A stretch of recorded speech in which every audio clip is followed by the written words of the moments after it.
Hello, ghouls and gamers, and of course, my fellow rejects. In today's weapon preview, we are going to be covering the Force Sword for the Psyker. To be exact, the Obscurus Mark II Blaze Force Sword. This is a flurry weapon, which is improved attack speed during close combat, and a force weapon, which means that in certain situations it will increase your peril. Also, just wanted to point it out real quick. A lot of people don't realize it. It is a force weapon. There are certain feats in your feat tree that are affected by force weapons, which also includes the force sword. So, good tidbit to know going forward. Um, let's see here. My damage. I rolled pretty good on this. Warp resistance, so that will help in the few situations that the force sword does give you peril. And yeah, the attack chain. So we have a special action, which is a warp charge. Power up the weapon for a stronger attack. Light attack chain is assassin. Fast attack targeting one enemy. Efficient on weak spots. So is high weak spot damage on the light attacks. Heavy attacks is you got a strike down, which is a powerful attack targeting one enemy, followed by Vanguard, which is a wide attack damaging many enemies at once. Another thing I want to point out while we're on the screen is the dodge limit of the Force Sword is unlimited. Now, the dodge distance isn't very great, but it'll never go down. You can dodge as many times at the same distance with this weapon and never have to worry about your dodge being shortened, because that's what the dodge limit does. Essentially, if it says you can dodge 3 times, then your first 3 dodges are going to have your regular dodge distance, and every dodge past that third dodge in a row is going to be much shorter. So the fact that it does have unlimited dodge limit is pretty good, even if it is a short distance dodge.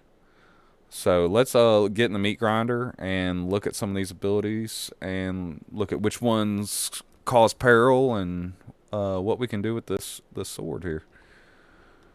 So first off, we have the light attack chain, which is just almost like a fencer style set of attacks. These are your extra weak spot damage stuff that I was talking about. Then you have your heavy attacks, which is a strike down followed by the cleave. So strike down heavy followed by a cleave. The special action is my favorite part of the sword, which is essentially you charge it and your next attack does a huge force blast thing, which comes in absurdly handy. Look at the damage it does on Caraspace armor. Like, non-existent. Even this big fella here, I'll bet you it does work on him. Look at that. 828 damage on that charged up attack. It eats through them. Which, mind you, it's because of the... It's almost like putting a brain pop on your sword attack. Is pretty much what it's doing. And it is powerful. Now you only get one; you can't immediately follow it up. So your next thing you're hitting with that charged attack, that's what's eating it. It does have a slight area of effect to it. Let me try and push this guy up close. Can I get you? All right, but it's not huge. So I'm trying to see if I can get somebody close enough to do it. Can I push you? Push them together. See if they'll do it. No, apparently it does not have a small thing.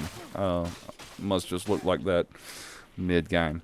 So yeah, whoever you hit with that charge attack, that's who's getting it. But they are getting a lot of it. The other thing I want to go over is the block. The block does block projectiles, which is very handy, of course. And the block push is that right there. It's just a little push. If you notice, that part does not add peril.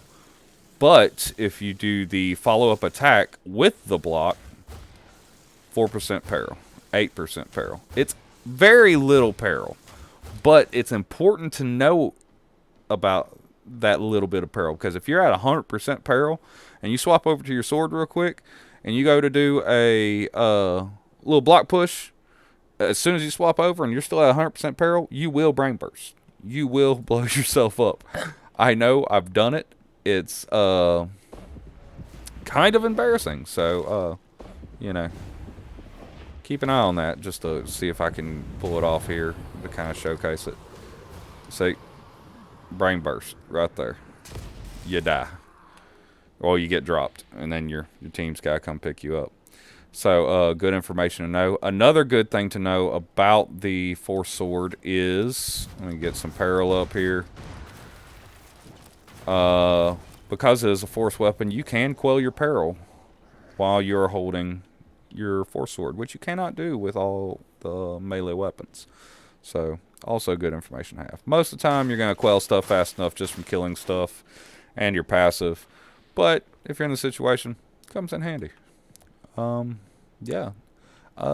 Do believe that's everything for the Psyker Force Sword. If there's something that I missed, then yeah, please let me know in the comments. Maybe that way you can help me and help any other viewers that might be coming here to check this out. So, as always, thank you so much for tuning in, and stay swampy.